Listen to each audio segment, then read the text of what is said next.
Queen Elizabeth passed away on September 8, 2022 at the age of 96.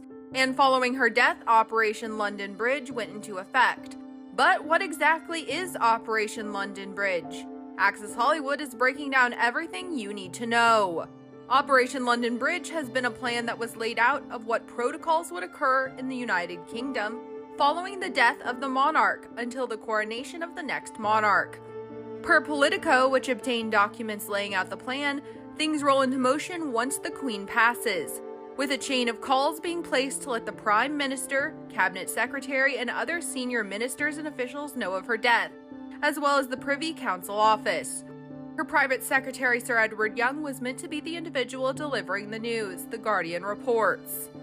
Then after, the royal family will tell the public of the news. The royal family announced Thursday morning via social media about the news, issuing a statement that reads, "The Queen died peacefully at Balmoral this afternoon. The King and Queen Consort will remain at Balmoral this evening and will return to London tomorrow."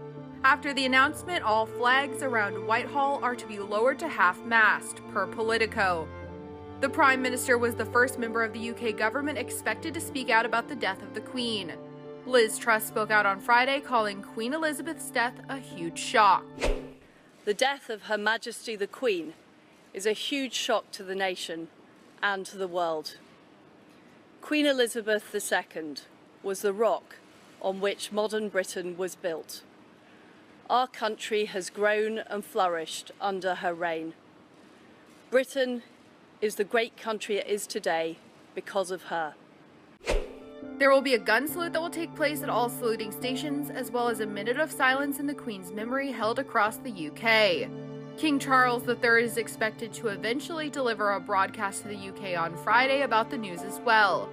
He issued a statement shortly after her death was announced that read in part, quote, "During this period of mourning and change, my family and I will be comforted by our knowledge of the respect and deep affection in which the Queen was so widely held."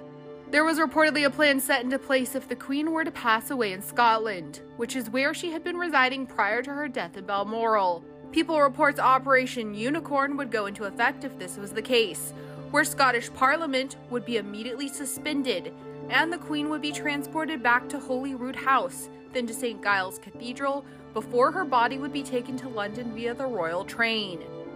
The Queen's funeral plans are expected to be announced. Per Politico, her funeral is expected to take place 10 days after her death at Westminster Abbey in London. And on that day, there will be 2 minutes of silence held across the UK at midday. She will later be buried at Windsor Castle's King George VI Memorial Chapel.